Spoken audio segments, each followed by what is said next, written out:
الحج اشہر معلومات، حج کے مہینے سب کو معلوم ہیں۔ ظاہر ہے مشرکین عرب اس سے واقف تھے کہ حج کے مہینے کون سے ہیں، رمضان کے فوراً بعد والے شوال، ذی القعدہ اور ذی الحجہ۔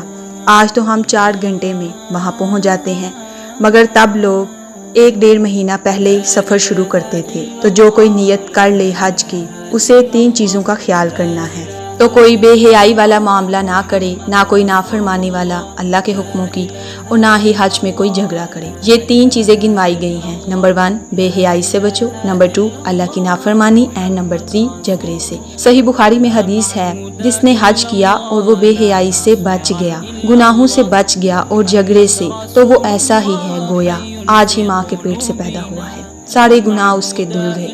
صحیح مسلم میں بھی حدیث ہے کہ حج مبرور، مقبول حج پچھلے کے تمام گناہوں کو معاف کر دیتا ہے، ایمان لانا پچھلے کے سارے گناہوں کو معاف کر دیتا ہے، اور اللہ کی راہ میں ہجرت کرنا پچھلے کے سارے گناہوں کو معاف کر دیتا ہے۔ یہ 3 کام بظاہر آسان لگ رہے ہیں، مگر ہیں بہت مشکل۔ جیسے جھگڑے سے بچنا، ظاہر ہے حج کے دوران ہر علاقے کے لوگ ہوتے ہیں، جاہل بھی، ایجوکیٹڈ بھی، مختلف رسم و رواج والے لوگ۔ دکم پیل میں غصہ بھی آ جاتا ہے۔ پاکستان میں لوگ زیادہ تر بڑھاپے میں حج کرتے ہیں، جب ٹانگیں بھی جواب دے چکی ہوں، اور وہ بندہ جس نے نماز بھی صحیح سے نہیں پڑھی ہوتی اور جو روزانہ 5 دفعہ پڑھنی ہوتی ہے، اس کو زندگی میں 1 دفعہ حج کرنا پڑ جائے اور اس نے حج اور عمرے کو سیکھا ہوا نہ ہو، تو وہ کیسے کر سکتا ہے؟ پھر کوئی بھی ایکٹیویٹی صحیح طریقے سے پرفارم نہیں کر سکتا۔ اس لیے باقاعدہ طریقہ سیکھ کر جایا کرے، یہ فریضہ سر انجام دینے۔ تو اللہ فرماتا ہے، جو بے حیائی، نافرمانی اور جھگڑے سے بچ گیا، حج وہ اصل میں کر رہا ہے۔ بے حیائی سے بھی بچنا مشکل ہے۔ صحیح بخاری میں حدیث ہے کہ عورتوں کا چہرہ کھلا ہوا ہوگا۔ اب اتنی عورتیں ہوں گی، آپ نے اپنی نگاہوں کی حفاظت خود کرنی ہے، اور گناہ کے کئی ایک کام ہو جاتے ہیں، جیسے لوگوں کی جیبیں کٹ جاتی ہیں، لوگ بھیک مانگ رہے ہوتے ہیں، کوئی مینا کے خیموں میں اپنا بیگ رکھ کے باہر چلا گیا، واپسی پہ ریال غائب۔ اس لیے احرام باندھتے وقت حاجی ایک بیلٹ باندھ لیتے ہیں، اس میں ضروری چیزیں مثلاً پاسپورٹ، پیسے وغیرہ رکھ لیتے ہیں۔ اسی طرح کسی کی دل آزاری ہو جانا، انسان اگر یہ سوچ لے کہ مجھے کسی کی دل آزاری نہیں کرنی، کسی کو دھکا نہیں دینا، کسی کا اگر لگ جائے تو صبر کرنا ہے، بے حیائی کی روش سے احتیاط کرنی ہے، تو خود بخود صبر آ جاتا ہے۔ میاں بیوی کا باہمی تعلق، اس سے بھی احرام کے دنوں میں پابندی ہے۔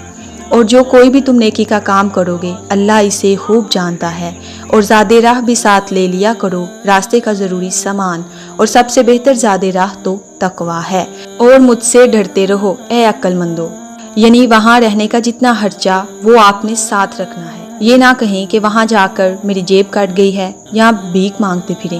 اس سے صوفیہ کے کانسیپٹ رہبانیت کو بھی کنڈیم کیا گیا ہے کہ صرف توکل پہ نہیں آپ نے چلنا، بلکہ اسباب یعنی زاد راہ بھی ساتھ لے کر چلنا ہے۔ پرانے وقتوں میں تو لوگ راشن، چینی، پتی، چاول، چولہے تک ساتھ لے کر جاتے تھے اور مینا میں پکاتے تھے، لیکن اب لوگوں کو عقل آ گئی ہے، خرچہ تقریباً سیم ہی آتا ہے۔ ایسا کرنے سے صرف اپنی تھکاوٹ میں اضافہ ہی کرنا ہے، صرف تھوڑا سا ضروری سامان ساتھ لے کر جائیں۔ اللہ نے کہا کہ زاد راہ ساتھ رکھو، مگر بہترین زاد راہ تو تقویٰ ہے۔ یہ نہ ہو کہ دنیا کا سارا سامان موجود ہے، مگر دل خوف خدا سے خالی ہے، گناہوں سے بچنے کا جذبہ اور آئندہ نیکی کرنے کا ارادہ ہونا۔ جہاں جاؤ گے ویسے ہی واپس آ جاؤ گے، بلکہ اور پکے ہو کر آ جاؤ گے۔